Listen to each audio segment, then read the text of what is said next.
Normal செல்ஸில் பார்த்தீங்கன்னா செல் grow ஆகும், multiply ஆகும், ஒரு பாயிண்ட்ல வந்து அது ஹால்ட் ஆயிரும்.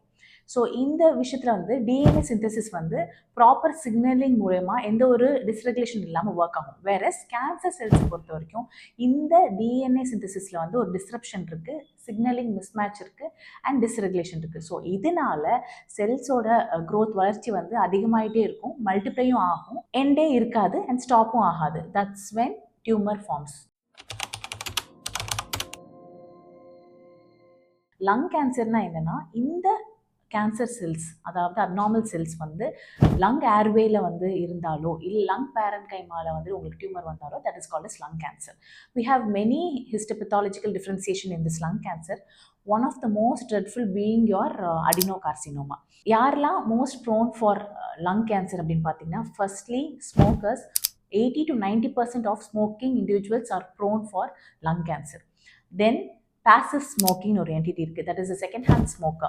இவங்க என்னன்னா people who are being with smoking people, either சிகரெட்லேருந்து வரக்கூடிய ஸ்மோக்னாலேயோ இல்லை அந்த ஸ்மோக்கர்ஸோடைய பிரெத்தோட கண்டென்ட்னாலேயோ they get affected and they are prone for lung cancer. And ஒரு ப்ரொலாங்டாக உங்களுக்கு வந்து ஒரு லங் இன்ஃபெக்ஷன் இருக்குது, லங் பேரன்கைமல் டிசீஸ் இருக்குது, அதாவது சிஓபிடி மாதிரியான அப்ஸ்ட்ரக்டிவ் டிசீஸ் இருக்குது அப்படின்னா they may end up in lung cancer. அந்த காலத்தில் பார்த்தீங்கன்னா லேடிஸ் கேஸ் அடுப்பு இல்லாமல் எரியிற அடுப்பு யூஸ் பண்ணி ஊதி எரிய வைப்பாங்க. ஸோ அந்த மாதிரி லேடிஸ்க்கு வந்துட்டு சிஓபிடி வந்து லங் கேன்சர் வர்றதுக்கு சான்ஸ் ஜாஸ்தி.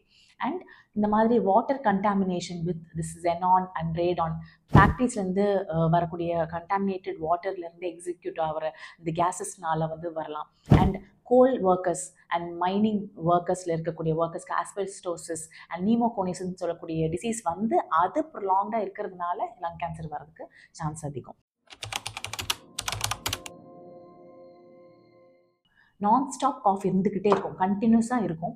ப்ளஸ் அவங்க வந்து காஃப் பண்ணுறப்போ வந்து ஸ்லைட் பிளட் வந்துட்டு காஃப் பண்ணுவாங்க. அண்ட் காஃப் பண்ணுறப்போ செஸ்ட் பெயின் இருக்கும் அண்ட் ப்ரீத்திங் டிஃபிகல்ட்டி இருக்கும். கொஞ்சம் தூரம் நடந்தாலே மூச்சு வாங்கும், செஸ்ட் ரொம்ப டைட்டாக இருக்க மாதிரி ஃபீல் பண்ணுவாங்க.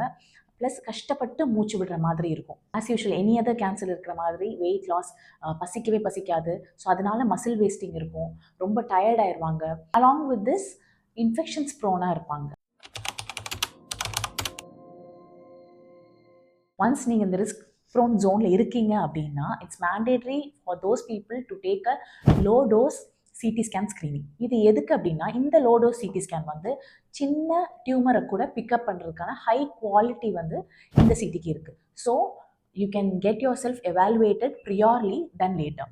இந்த ஸ்க்ரீனிங் லோ டோஸ் சிடி வந்து பார்த்தீங்கன்னா ரிஸ்க் ப்ரோன் பீப்புள் வந்துட்டு ஆனுவலி எடுத்துக்கிட்டா, அதாவது வருஷத்துக்கு ஒரு தடவை எடுக்கிறது பெட்டர். இப்போ சப்போஸ் டியூமர் கன்ஃபைண்டாக இருந்துச்சுன்னா வெறும் சர்ஜரி மட்டுமே போதுமானது.